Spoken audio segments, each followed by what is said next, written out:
Good morning. I hope you're doing well today. Today I'm going to be reading chapter 8 from our book, Why is Everybody Always Picking on Me? A Guide to Handling Bullies by Dr. Terence Webster-Doyle. As always, if you would like, you can download this book from the link in our show notes. So, chapter 8 is called How Bullying Affects World Peace. I'm going to start by reading a story called The Difference Between Heaven and Hell. A young, armed, arrogant warrior came to see the old wise man. Oh, wise man, tell me the secret of life. What is the difference between heaven and hell? The wise man thought for a moment and said, "You're a stupid young fool. How can an idiot like you even begin to understand this? You are far too ignorant." On hearing these words, the young warrior became enraged. "I could kill you for what you said." He started to draw his sword to kill the wise man when the wise man said, "That is hell." On hearing these words, the warrior put back his sword. "That," spoke the wise man, "is heaven." Have you ever read about people like Joseph Stalin, Adolf Hitler, Attila the Hun, or other world political and military leaders? These people were horrible bullies. They violently gained power over others because they wanted people to believe in and live the way of life they thought best. They tortured and killed millions of people for their ideals. These people are extreme cases, but there were millions of others who contributed to their terrible aggressions. All the officers, soldiers, and politicians who supported and served these leaders were also bullies. The world has been run by bullies for thousands of years. We have enjoyed very little peace on Earth or time when humans have been able to cooperate nonviolently. The issue of peace has been of great concern to all sensitive human beings since the beginning of mankind. The kind of bullying that happens on the school playground is essentially the same bullying that causes international wars. Both use physical force or hostile aggression to quote unquote win. Behind this physical aggression is a mental aggression, is verbal bullying, and it's called propaganda. People use propaganda to win people over to their way of thinking, usually by telling lies or exaggerating. Propaganda has been used for centuries to brainwash or condition people into believing all sorts of things. When you watch TV or go on social media, propaganda you see most often is in commercials. Advertising meant to bully you into buying products. By using lighting, pictures, sounds, music, and images, advertisers persuade you to buy the products you see on the screen. Did you know that the average young person watches between 30,000 to 40,000 commercials a year? That's a lot of propaganda. And as a side note, it's probably much higher than that now with social media. Propaganda is also used to create wars. Countries use the media, so TV, radios, newspapers, political cartoons, videos, film, magazines, comics, and even social media, to bully you into believing that their way is the right way. Every nation uses propaganda to get you to believe that the other side is bad and evil, the enemy. For decades, until the historic improvement in relations between the two countries, Americans had been taught to see Russians as brutal and warlike. Russians had been taught to see Americans as money grubbing, cunning, and untrustworthy. How do you suppose this image was created? Why do countries do this? To get you to fight, to defend your nation, to defend your way of life? Like a bully in the playground, propaganda pushes you to act. Nationalists, who are people devoted only to the interest of their nation, can brainwash you into believing that in order to live, you must take sides, align yourself with their particular belief system. This becomes the basis of destructive competition and creates war, great pain, and sorrow in the world. If we divide ourselves from other people, then we are creating the conditions for conflict and war. Therefore, we must understand why and how we become divided, why there are separate groups, political parties, religions, and nations. This doesn't mean that we all have to look alike or speak the same language. Differences can be beautiful and give the world variety, but belief systems and propaganda produce differences that lead to division, conflict, and destruction. People who use propaganda are bullies. We're almost coming to the end of the book, and there are two final sections. One is called Activities, and this includes exercises that can help you develop nonviolent alternatives and improve your understanding of the bullying victim relationship. The last section is called Questions to Help You Stop and Think, and it provides a list of questions for you to ponder. You may want to look them over alone or discuss them with others at school or at home. However, you decide to use these activities and questions, we hope that you will continue your search for ways to create a world in which cooperation is the number one priority. Bullying, as you can see now, has worldwide implications. If we can understand how and why we bully each other at home or at school, we can begin to understand how and why nations also bully, which leads to conflict and war. As I see it, it is one and the same. What do you see? Before we get into those exercises and questions, I want to read a story. It's called Karate at Work. Jeff was in his woodshop class at school, working on his project. In came Chris, the school bully. "Hey, hotshot, here you've been taking karate. What for? Are you Bruce Lee or something? Come on, kung fu fool, show me your stuff. I want to see your karate." Jeff kept on quietly and carefully standing his project. He looked up slowly, then straight into the eyes of Chris, and said with a friendly and confident smile as he kept on standing, "I'm doing it now." That was the end of chapter 8, but I'm actually going to keep reading into chapter 9 because this goes into the activities that I mentioned earlier. So, this activity is to help you understand aggression. You may have heard your parents, teachers, or counselors use the word aggressive. I have used it in this book. You know exactly what it means? It actually has two meanings. The first meaning is energetic or full of energy. As an example, Mark is an aggressive promoter of healthy lunches for kids. This kind of aggressive behavior is generally not harmful. The second meaning is a harmful action against another, usually a verbal or physical attack. An example here is Beth can get pretty aggressive if you don't give her what she wants. Sometimes it's fun to fool around, perhaps wrestling, pretending to box, or doing karate kicks. But there are times when fun turns to anger and people get hurt. Some adults think that fighting is natural. They say boys will be boys, or sometimes aggression is perfectly natural. Both boys and girls fight. But is it natural to fight? We're going to go over some activities that are designed to help you learn about aggression so that no one gets hurt. You can do them with your friends or at school with the assistance of your teachers. These activities are not only fun, but they also help you learn about yourself. If you would find it easier to download these activities, you can access our book from our show notes. So the first activity is called shoving. Select a partner and face one another about 2 feet apart. Raise your hands to shoulder level. Reach out and place your palms on your partner's palms. Keeping your hands at shoulder level, push against the other's hands. Push as hard as you can. See if you can push your partner back. Take care to not slap each other's hands or hurt one another in any way. Pushing becomes more of a game or a challenge than a fight. The second activity is called inner scream. Find a comfortable place to sit. Close your eyes and imagine that you're going to some quiet, faraway place by yourself. Think of someone that bothers you, perhaps someone who bullies you. Imagine that there is no one for miles around. Continue to think of the person that irritates you. Let them bother you even more. More. Now, silently scream. Open your mouth and scream silently, as loud as you can. Be aware that you are alone. No one can hear you. Now think of the person who bothers you again. See yourself doing something that would stop them from bothering you. Be aware of how you can, in your mind, stop that person from bullying you. Open your eyes and discuss what you felt. Activity 3 is called getting it off your chest. Sit in a circle. Each person gets to tell someone something that is bothering them. For example, Mike, you really bother me when you make fun of my wearing glasses. I feel like punching you when you do that. Or, Janice, I feel angry when you try to be the teacher's pet and tell on others. I feel like getting you into trouble so that you will get suspended from school.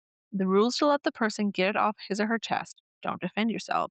When someone addresses you directly, just listen to what they have to say about you. You too will have your turn to say what bugs you. Now, each person should think about what others have said to them. Some things you can change, others you may not feel you need to change. What are you willing to change? Share that with the person who addressed you. For example, John, I was just kidding about your glasses. I didn't know that my joking bothered you so much. Sorry, I won't do it again. This activity allows you and your friends or classmates to get the things that bug you off your chests without harming anyone. Activity number 4 is called the laughing bully. Can humor be aggressive?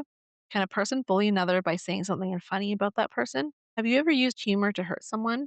Have you felt hurt when someone made fun of you? Can people be cruel when being funny? When you made a joke about someone, what are you doing? Can people hide their anger in humor? How else might you express your anger rather than through joking? Be aware of when you use humor throughout the day or week to express feelings you have about another. Watch for times when you use it to hide anger. Also, be aware of how others use it to hide their anger. Discuss these questions with your friends or classmates. What did you find out about humor? Now that we have gone through all of this, take some time to think about a new role you have to play. Have you ever thought that you can't back down or that I've got to save face? Has that ever run through your mind? If you are a bully or if you are a victim, you may feel you have a reputation to uphold, and in the eyes of the world, your friends, teachers, and parents, you can't back down. You fear being seen as a chicken or a coward. As a victim, you fear the same thing. What if I told you that there is a way you can back down and feel good about it? Well, it's true because there is. If your image of yourself is that of Rambo, a tough guy who nobody would dare mess with, then you cannot back down. If your image of yourself is poor me and you feel you have to save face or the other kids will think you're a coward, then you can't back down. If, however, your image of yourself is that of a peacemaker, then your actions to back down is right in line with that self image. Peacemaker does not fight. A peacemaker makes peace. A famous karate teacher once said, to subdue the enemy without fighting is the highest skill. Is it in your self image to be a peacemaker? Do you think you could get recognition and praise for being a peacemaker? A peacemaker is not a wimp. When you decide to be a peacemaker, you show yourself and others that you have the power and self control to solve conflict nonviolently without fighting. This takes far greater strength than fighting. To me, this is the highest art. So, what characteristics and skills does a person need to have to be a peacemaker? To be a peacemaker, you must understand what creates conflict, develop skills to resolve conflict nonviolently, and visualize yourself as a peacemaker. I've talked about what causes conflict and what creates a bully and what creates a victim, and I have offered role playing skills so you can begin practicing resolving conflict peacefully. Now, all you have to do is take the third step. See yourself as a peacemaker. This is called visualization, which means to create a picture in your brain of what you want to happen or what you want to be. Let's try it. Find a quiet, undisturbed place where you can sit comfortably. Lying down can make you sleepy, so sit in a comfortable but firm chair. Close your eyes. You can do this alone with me guiding you, or a trusted friend can assist you. See yourself in a deep jungle. The time is 2 million BC. You are in very primitive times. Suddenly, two animal like monster cavemen come crashing out of the jungle and confront each other. They grunt, beat their chests, make threatening looking gestures.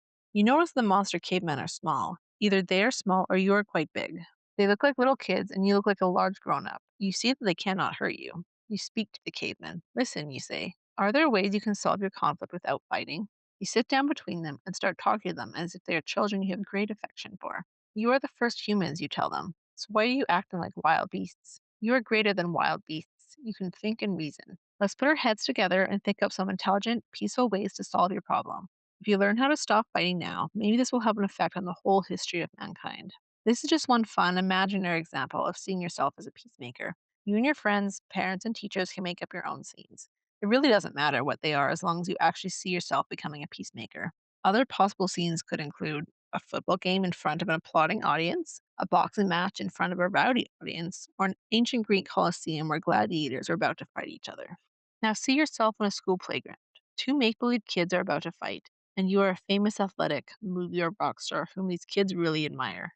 Get a good, clear image of yourself as his favorite positive hero. Who do you choose to be? As they are about to start fighting, they see you coming. Their mouths drop open. Their fists drop as they look in awe at you approaching. The group of kids around these two also see you coming. Wow, look who's here. I can't believe my eyes. It's fill in the name of yourself as a peaceful hero.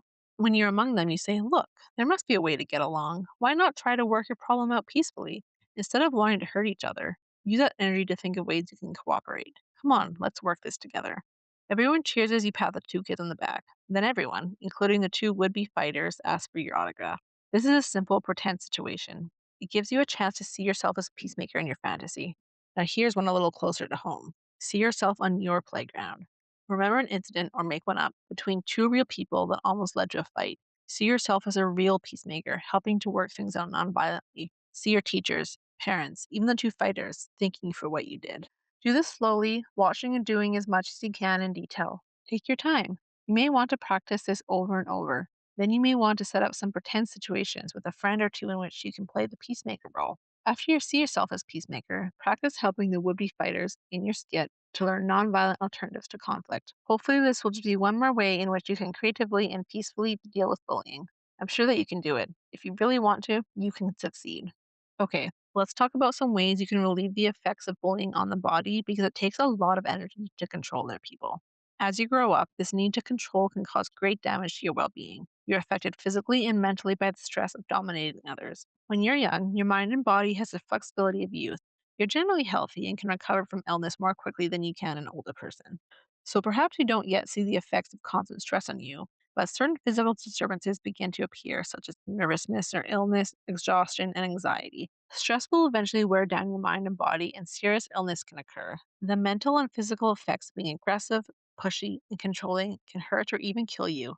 Remember, there may be very serious consequences to bullying, but you can do something to help yourself or someone you know. Please get help. We all need it sometimes. If you want to relieve stress, there are many ways, and we have presented some in this podcast and book that can reduce and even end bullying, but only if a person really wants to. There are also some activities you can do to help relieve the stress of bullying or being bullied. You can take a long walk or run, play with a pet, go swimming or dancing, practice the martial arts with a proper teacher, do gymnastics or lift weights, sing or play a musical instrument, write down your feelings, and talk to a friend. These are all really great ways to reduce stress, and I encourage you to think of some other ways. And finally, I just want to touch on some manners. Manners is an old fashioned word that means acting politely. In the school where I teach, manners are a very important part of what we do.